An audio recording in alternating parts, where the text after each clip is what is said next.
आज की हेडिंग आपकी है गोलीय दर्पण की वक्रता, त्रिज्या तथा फोकल दूरी में संबंध। ठीक है, ये आपका फिगर है, देख लीजिए। ये एक फिगर है, ये अवतल दर्पण है। अवतल दर्पण के लिए एक M1 और M2 दर्पण है और एक किरण ए है जो दर्पण से टकराकर यश से फोकस से होकर जाती है। ठीक है, देखिए माना एक दर्पण M1 और M2 है। ठीक है, माना अवतल दर्पण M1 और M2 है। इसके बाद तथा उसका ध्रुव O है, तथा उसका ध्रुव O है, फोकस F तथा वक्रता केंद्र C है। वक्रता केंद्र C है तथा वक्रता केंद्र को OC से प्रदर्शित किया गया। यहां से यहां तक की दूरी कितनी है? वक्रता केंद्र से ध्रुव की दूरी OC है और फोकस दूरी कितनी है? F और O है। यहां से फोकस से और ध्रुव के बीच की दूरी FO है से प्रदर्शित की गई है। तथा कोई किरण A, देखिए कोई किरण A मुख्य अक्ष के समांतर जाने वाली प्रकाश किरणें परावर्तन के पश्चात फोकस से होकर जाती है। जैसे कोई भी किरण हो, यदि वह मुख्य अक्ष के समांतर जाएगी तो वह दर्पण से टकराने के बाद वह फोकस से होकर जाएगी। तो देख रहे हैं, मुख्य अक्ष के समांतर जाने वाली प्रकाश किरणें दर्पण से टकराने के बाद फोकस से होकर जाती है। ठीक है, तथा एक वक्रता केंद्र से अभिलंब CV डाला गया है। ध्यान दीजिएगा, आप लोग खुद कैसे बना सकते हैं। देखिए एक दर्पण है M1 और M2, एक अवतल दर्पण है M1 और M2 और मुख्य अक्ष के समांतर जाने वाली प्रकाश किरणें दर्पण से परावर्तन के पश्चात फोकस से होकर जाती हैं और एक अभिलंब CV डाला गया है, जो कि वक्रता केंद्र से एक अभिलंब CV डाला गया है। और एक बार फिर से देखिए, एक अवतल दर्पण है M1 और M2, उसका वक्रता केंद्र C, फोकस दूरी F, ध्रुव O है। ठीक है, इसके बाद मुख्य अक्ष के समांतर जाने वाली प्रकाश किरणें, मुख्य अक्ष के समांतर जाने वाली प्रकाश किरणें फोकस से होकर जाती हैं और एक अभिलंब CV डाला गया है। ठीक है, ध्यान दीजिए एक बार फिर से। एक अवतल दर्पण है जिसमें उसका फोकस दूरी F और वक्रता केंद्र C और ध्रुव O है और मुख्य अक्ष के समांतर जाने वाली प्रकाश किरणें, मुख्य अक्ष के समांतर जाने वाली प्रकाश किरणें फोकस से होकर जाती हैं और एक अभिलंब CV डाला गया है। ठीक है, आई होप आप लोग को समझ में आया होगा। एक बार फिर से देख लीजिए, इसके बाद आगे नियमन करवाएंगे हम। तो एक अवतल दर्पण M1 और M2 है और उसका वक्रता केंद्र C है, फोकस दूरी F है, ध्रुव O है। ठीक है, और मुख्य अक्ष के समांतर जाने वाली प्रकाश किरणें, मुख्य अक्ष के समांतर जाने वाली प्रकाश किरणें दर्पण से टकराने के बाद फोकस से होकर जाती है। यहां से देखिए, ये मुख्य अक्ष के समांतर जा रही है प्रकाश किरणें, दर्पण से टकराने के बाद वह फोकस से होकर जाती हैं और एक अभिलंब CV डाला गया है। CV इसलिए अभिलंब डाला गया है क्योंकि वहां पर कोण आपतन कोण I और परावर्तन कोण R बनेगा और ये जो मुख्य अक्ष के समांतर जा रही किरण क्या है, वो आपकी आपतन है और आने वाली परावर्तन किरण है। यानी कि यहाँ पे प्रकाश का परावर्तन का नियम बनेगा। ध्यान देंगे, हम आपको पीछे भी पढ़ाए हैं प्रकाश का परावर्तन। प्रकाश का परावर्तन किसे कहते हैं? जब कोई प्रकाश किरण किसी चिकनी सतह या पालिशदार सतह से टकराती है तो वह जिस माध्यम से आती है पुनः उसी माध्यम में वापस लौट जाती है। इस घटना को प्रकाश का परावर्तन कहते हैं। आप लोगों के पास यदि एक टॉर्च होगा तो रात में अपने घर के आईने पे जलाएंगे, तो यदि टॉर्च इस तरह जलाएंगे तो यहाँ पे प्रकाश पड़ने के बाद कहीं वहां जाकर दिखेगा। इसी घटना को हम क्या कहते हैं? प्रकाश का परावर्तन कहते हैं। आगे आप लोग को हम निगमन कराएंगे। ठीक है, ध्यान दीजिएगा।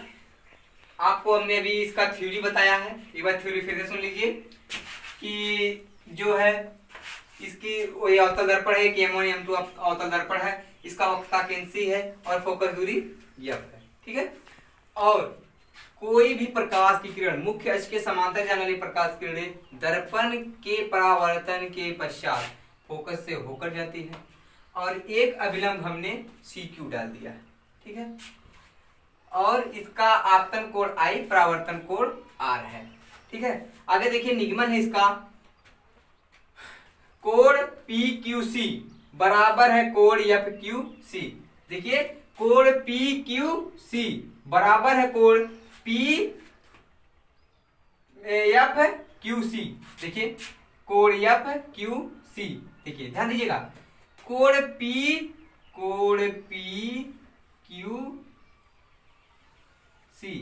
बराबर है किसके, कोण F, कोण Q और कोण C के।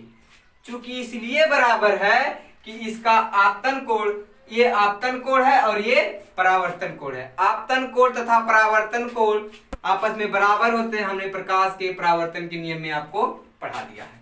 ठीक है। आगे PQ समांतर है AO के, PQ समांतर है AO के, PQ समांतर है AO के। इसलिए समांतर है चूंकि मुख्य अक्ष के समांतर जाने वाली प्रकाश किरणें फोकस से होकर जाती हैं। इसके बाद अगला पॉइंट क्या है, PQC बराबर है QCF, PQC बराबर है QCF के।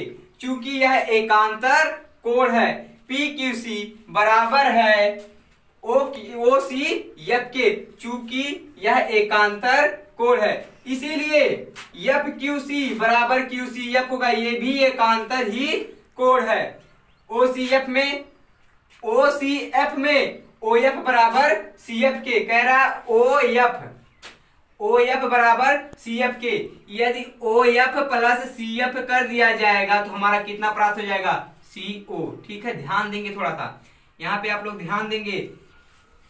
OF प्लस CF कर दिया जाएगा तो हमें क्या प्राप्त हो जाएगा, CF।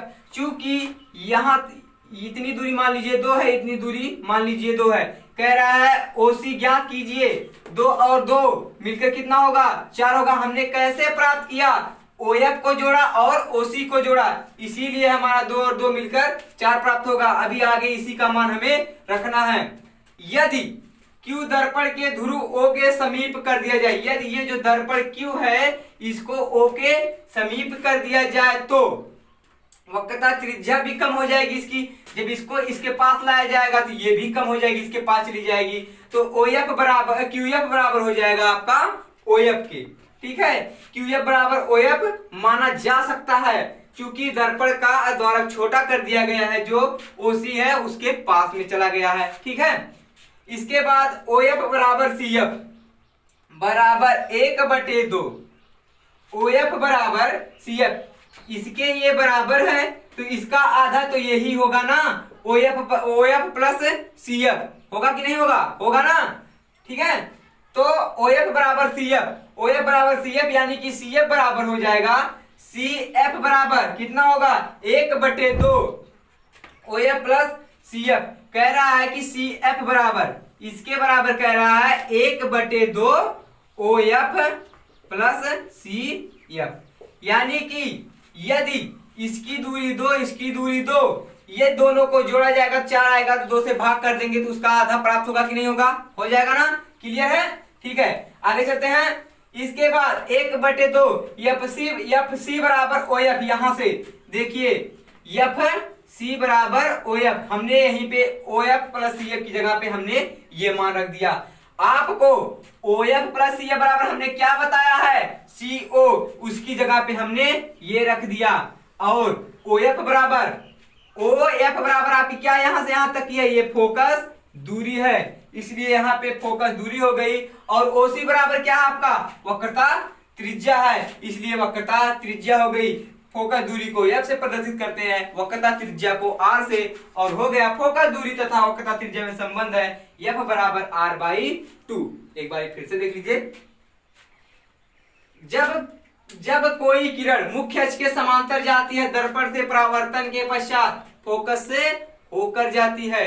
जब कोई प्रकाश किरण मुख्य अक्ष के समांतर जाती है तो दर्पण से परावर्तन के पश्चात फोकस से होकर जाती है। ये देखिए पी वाली किरण दर्पण क्यू से टकराने के बाद मुख्य फोकस से होकर जा रही है और हमने एक अभिलंब सी क्यू डाल दिया है जो कि यहाँ पे एक कोण आई बन रहा है और एक कोण आर बन रहा है। यहाँ पे परावर्तन का नियम होगा, हमने परावर्तन का नियम पीछे आपको बता ही दिया है कि जब कोई प्रकाश किरण किसी चिकनी सतह से टकराने के बाद जिस माध्यम से आती है पुनः उसी माध्यम में वापस लौट जाती है तो इस घटना को हम क्या कहते हैं? प्रकाश का परावर्तन कहते हैं। तो देख रहे हैं ना, कोई किरण आई, पी किरण आई है क्यू से टकराने, दर्पण क्यू से टकराई है, पुनः उसी माध्यम में जिस माध्यम से है उसी माध्यम में वापस लौट गई। इसी घटना को हम कहते हैं प्रकाश का परावर्तन। ध्यान दीजिए, आपका OF क्या है? फोकस दूरी है। और OC क्या है? वक्रता केंद्र है। OC क्या? वक्रता त्रिज्या है। और आपका M1 और M2 एक दर्पण है। आप I आपतन कोण है, R परावर्तन कोण है। ध्यान दीजिएगा, कोण PQC बराबर है कोण FQC, चूंकि आपतन कोण तथा परावर्तन कोण है। आपतन कोण तथा परावर्तन कोण आपस में बराबर होते हैं। हमने परावर्तन के नियम में आपको बता ही दिया है। आगे PQ समांतर है OA के। अभी आपको हमने बताया कि समांतर जाने वाली प्रकाश किरणें दर्पण से परावर्तन के पश्चात पुनः फोकस से होकर जाती है और वही किरण PQ और AO कह रहा है कि दोनों क्या है? आपस में समांतर हैं। और उन्हें कौन मिला रहा है? OC जो है किरण पूरी उनको मिला रही है। PQC बराबर है QCF, चूंकि एकांतर कोण है। फिर FQC कोण बराबर है QCF के, ये भी एकांतर कोण है, एकांतर कोण है। ध्यान दीजिएगा, थोड़ी सी भी कंफ्यूजन होगी तो कमेंट करके बताइएगा, लाइक करिएगा, शेयर करिएगा वीडियो को। और ध्यान दीजिए, QCF में OF बराबर CF होगा, चूंकि QCF में OF बराबर CF होगा। यहां से यहां तक की दूरी अभी हमने आपको बताया ना, CO बराबर, अगर FO और CF को जोड़ देंगे तो हमारा क्या प्राप्त हो जाएगा? CO प्राप्त हो जाएगा ना।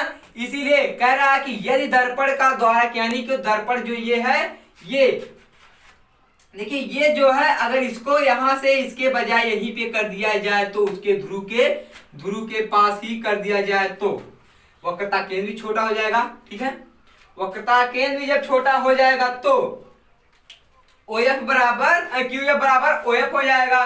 तो QF बराबर OF माना जा सकता है। इसलिए OF बराबर CF के, तो CF बराबर क्या हो जाएगा? 1/2 OF प्लस CF। कह रहा है कि CF बराबर क्या हो जाएगा? CF, यानी कि CF बराबर क्या हो जाएगा? OF प्लस CF, यानी कि OF प्लस CF। ठीक है, कह रहा OF प्लस CF किसके बराबर हो रहा है? OC के, यानी कि यदि हम इसको 2 से भाग कर देंगे तो ये इसके बराबर हो जाएगा कि नहीं? हमने वही यहीं पे किया है। तो 1/2 OF प्लस CF। इसके बाद अभी यहाँ पे OF बराबर CF है, वही मान हमने यहाँ पे रख दिया है। इसलिए OF बराबर 1/2, यानी कि अभी यहाँ पे मैं आपको समझाया ना, आपको ये समझाना, OC बराबर क्या होगा? OF plus CF, OF plus CF, यही तो मान हमने रखा है OC। आपको कोई दिक्कत किसी को नहीं ना? कोई दिक्कत नहीं होगी, ध्यान देंगे, थोड़ा सा भी दिक्कत नहीं होगी। फोकस दूरी को OF से प्रदर्शित किया गया है 1/2, वक्रता त्रिज्या को OC से, यानी कि फोकस दूरी को F और वक्रता त्रिज्या को R से प्रदर्शित करते हैं तो आपका फार्मूला प्राप्त हुआ F बराबर R/2, यानी कि आपका फार्मूला क्या हुआ? F बराबर R/2 है। ये अवतल दर्पण के लिए फोकस दूरी तथा वक्रता त्रिज्या में संबंध, रिलेशन बिटवीन।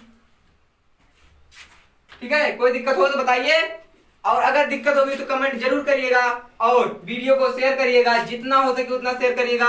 और अगर वीडियो अच्छा लगा तो लाइक करिएगा और कमेंट जरूर करिएगा। अगर नहीं समझ में आएगा तो हम फिर से बताएंगे आपको। ठीक है, और अपने दोस्तों से बता दीजिएगा आर्यन मेमोरियल इंटर कॉलेज का ऑनलाइन क्लास चल रहा है। ठीक है, मिलते हैं अगले वीडियो में। आज के लिए धन्यवाद, थैंक यू।